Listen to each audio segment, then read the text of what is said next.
Hey, what's going on everybody? It's ETA Prime back here again with another LaunchBox tutorial. Today we're going to be talking about big box views. So there's a lot that goes into these views from the developers, and keep in mind that different themes will have different views. They can opt to leave views out, they can opt to add new views, but in this video we're talking about the new big box default theme. So as soon as you install it, it's going to look something like this. Actually looks really awesome the way it's set up right now. We can go into one of our platforms here.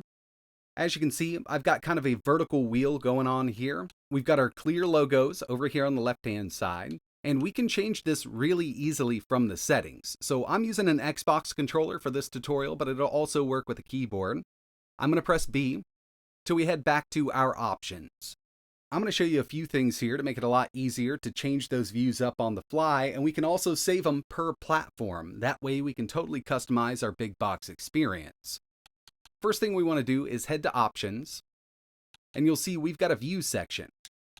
Default Startup View, I leave it at Platforms, but you can go to Platform Category, Playlist, All Games, Genres, Developers, Publishers, and so on and so on.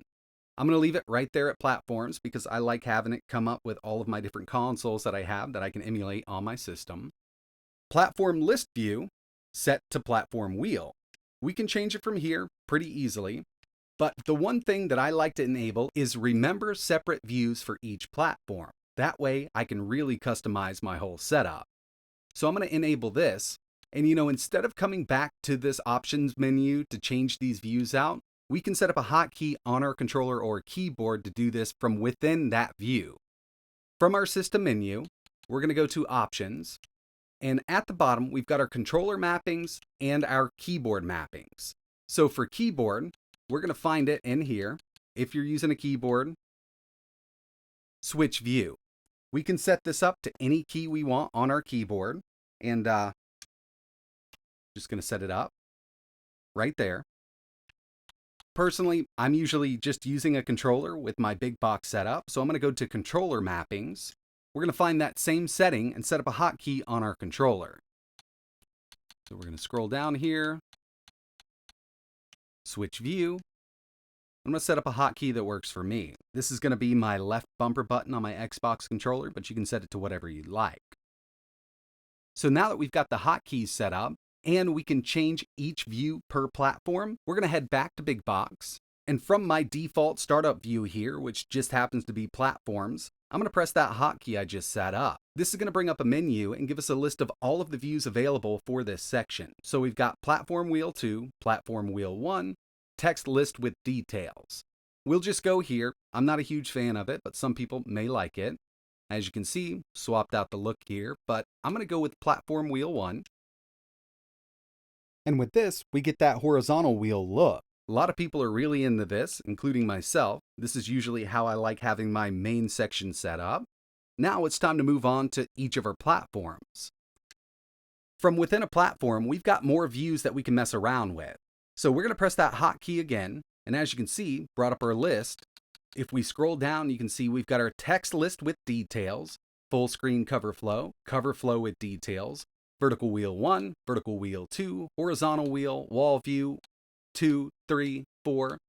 Lots to mess around with. And again, since we're working with the default theme, these are the options we have here. But if you're using a custom theme, then you might have more or less options when it comes to these views. Let's go to horizontal wheel 1. I'm going to set my N64 section up just like this. We'll head to Game Boy, and we're going to change this up. So I'll press that hotkey, and from here, I'm going to go to Full Screen Cover Flow. This is one that I really like, and now that we have these new 3D boxes, if you're using a controller, your right analog stick will allow you to move these boxes around. These 3D boxes are awesome. You can actually zoom in on the back and everything like that. All that text is very legible, even at the very bottom down there. So I've just set that to full screen cover flow. Let's go to Dreamcast. We'll set this to a different one. Let's go to Wall View 1. And finally, let's do our PlayStation section. I've already got this set up a little bit differently, but we're going to go to Wall View 4. So now, throughout all of my platforms here, I've just swapped it up to look a bit different in each one. We'll go back to Game Boy. You can see it's going to keep that same view for us per platform because we enabled it from the settings. And again, I can't stress this enough, but some views might not be available in custom themes. It may have more views, it may have less views. We're just talking about the default theme here. And just to make life easier, we've set up that hotkey there, either on your keyboard or your controller, to give us a different view. So this one is actually pretty cool because it does bring up that video inside of our game right there. A lot of people might be into this, but it's really up to you. And I'd say the best way to kind of find out what your favorite is just to test all of these views out. You can use the default theme if you want to. You can go through and download custom themes and test those views out also. But I really just wanted to make this video to give you that quick heads up that you can actually set this hotkey up and swap them on the fly, plus save them per platform. But that's going to wrap it up for this one. We really appreciate you watching. I would suggest just going through and testing out all of these views in different themes, your custom or default themes, to find out what you like. If you've got any questions, let us know in the comments below, and keep an eye out on the YouTube channel and the LaunchBox forum because we've always got new stuff on the way. But like always, thanks for watching.